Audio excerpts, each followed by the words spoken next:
Let me talk about these images that I took last week in Lisbon. Hi, it's Peter here, and let's get right into the business.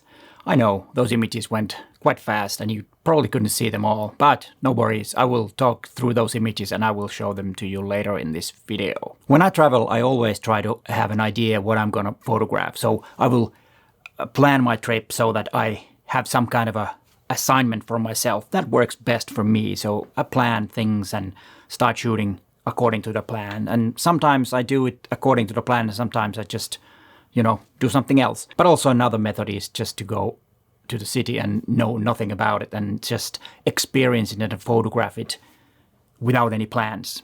I don't know which way works best for you, but for me, planning usually works a little bit better. I get more images done and usually better images too. But tell me in the comments down below, how do you do when you go traveling and photographing? And this time in Lisbon, my idea was to photograph street art and murals because there are lots and lots of them in a fairly big city. And I mean, in area-wise, it's in a quite large area where all those street arts are. I came across this blog, a travel blogger. What was good about this, that she had some maps or some overlays to Google Maps where all these different pieces of art were shown. And that helped me a lot to plan my routes during different days. But I will put a link in the description down below if you are interested in her travel blog, because there are some other maps for other cities too. So if you're interested in that type of thing and traveling in those particular cities, you might want to check that blog out. It's really good content. I also had a couple of local guides. We had a few photo walks with my subscribers. Special thanks to Sergio and Andre for guiding me through the streets of Lisbon and finding those street arts. Those who have been following my channel for years know that I am a very big fan of street art and graffitis. There is something about that is really raw and native to art. The philosophy of art should be, expressing yourself and freedom of speech and all that. And I think street art is a perfect example of that, even though these many of these murals and stuffs are not rebellious and done not kind of like illegally. They are endorsed by the city, so it's a bit different thing. But there are some kind of like illegal ones too. But I'm not really so much into tags or this type of graffitis that they also wear. I did not photograph that much of that because I don't really appreciate those. I appreciate the real good ones that are incorporating some talent, and so they can see that it is a real artist. It's not only about rebellion. And why there are so many of these in Lisbon is that it used to be so that all the graffitis and murals, they were more towards politics, really hardcore politics.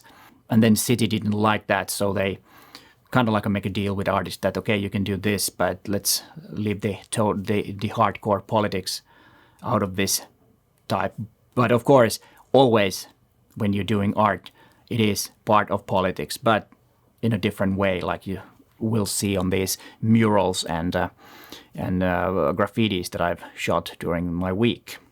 Photographing a mural or street art can be photographed in many ways. You can kind of document it and copy it and just make a plain image of it and nothing else, just a piece of art. But I wanted to make those images my own, adding something from the surroundings, from the passing people, from the passing cars, or something else that I could find so that I could make those images my own, and the images will have more of a story than just a copying the artwork. You can do both. I don't really see which one is better, but I like to have more of a story in an image, and if there is something that adds to the graffiti or the mural or the street art, the better, in my opinion. The challenge on an assignment like this, that you're in there for a week and you can't control the weather, and I was lucky that it was raining. Yes, I think that was a good thing because there were a bit less people walking around, so that I could have more, peace to photograph in a very crowded place. When you're photographing alone, you have to be a bit cautious, and that might make the photographing a bit harder. But when it was really not that many people around and it was raining, also the light was a lot better. It was more smooth because you had the world's biggest softbox, the clouds in front of the sun, that made the light a lot more easier to go around, because some of these were in the places that if it was really harsh sunlight, they could have been in the total sunlight or maybe in a total shadow, because they were in some narrow streets in Lisbon that made really, really deep shadows in some places, and that would have not worked. So I was quite lucky with the weather. Of course, I got to see the sun also, because that was part of the reason to go there. Because right now in Finland, it's miserable, the weather, I mean. But before I talk about the images, I want to say a few words about our upcoming workshop here in Helsinki, Finland with Matti Sulanto. It's going to be next August 2023, right, the first week. And here you can see some more about the workshop. And I also will put some links in the description to more info and how to sign up. But let's start to talk about the images. The first image is quite busy, but it was the intention. The subway station sign fits well with the image. That added so much to the image. It is quite two-dimensional though. The colors and the chaos on the wall made me crop it quite tight. It was shot like this, so no cropping was made. This one is also quite busy. I was lucky that there was the yellow car and the guy with the green shirt. That's just pure luck. I waited for a little while, and the fact that there was the yellow car and the guy with the green shirt was pure luck.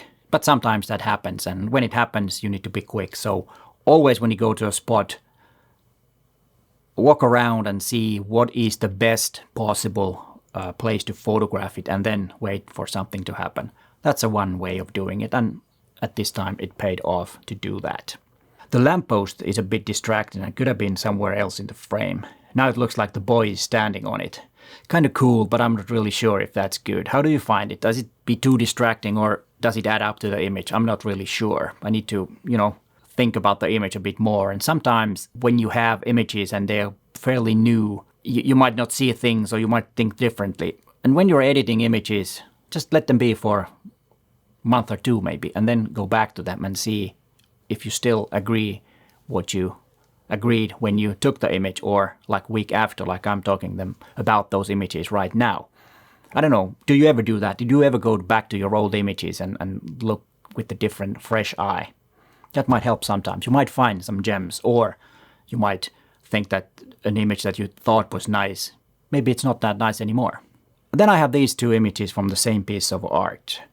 The left one is better in my opinion. Even though the license plate is too bright, I might clone it out altogether. The blue-colored car is a nice complementary color to the color of the art, and having the cars there gives more story to the image, or it adds up to the composition. Maybe not that much to the story, but like the blue-colored car, if it was a different color, it would have maybe not worked, and then this one would be better. But this one is a good example of just copying the piece of art. If I had added to this something, I could have had more space on the top where that girl is looking.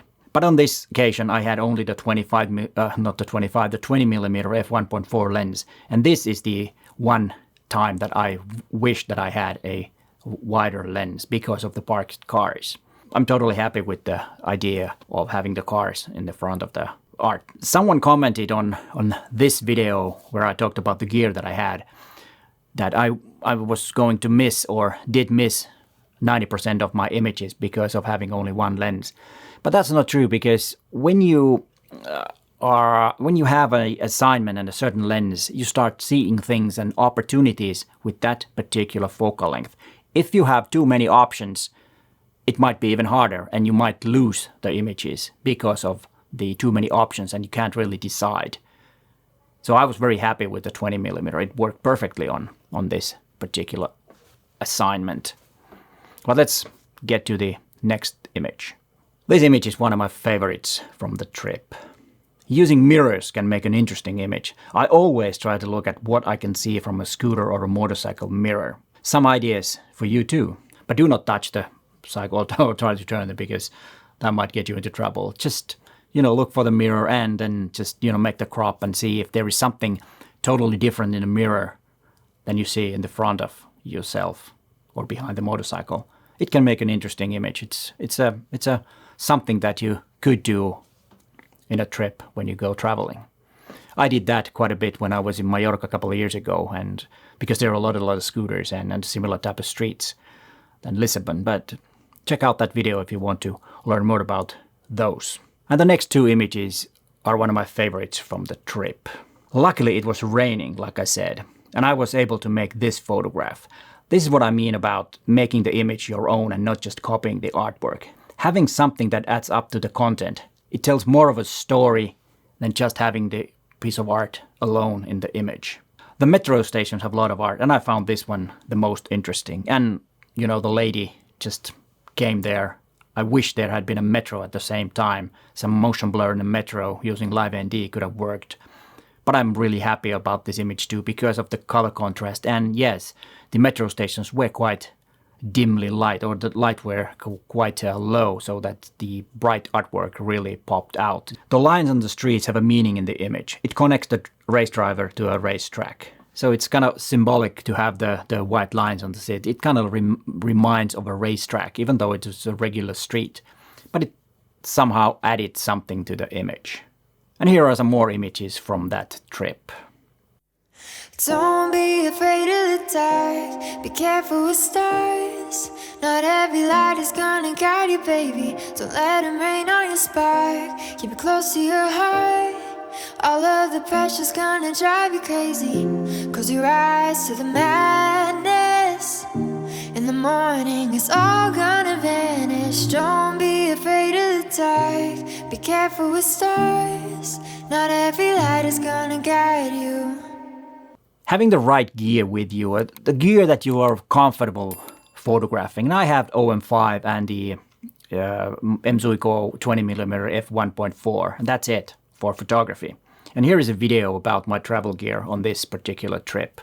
So you might want to watch that next if you're interested in the gear that I had. But hey, thanks for watching, and bye for now.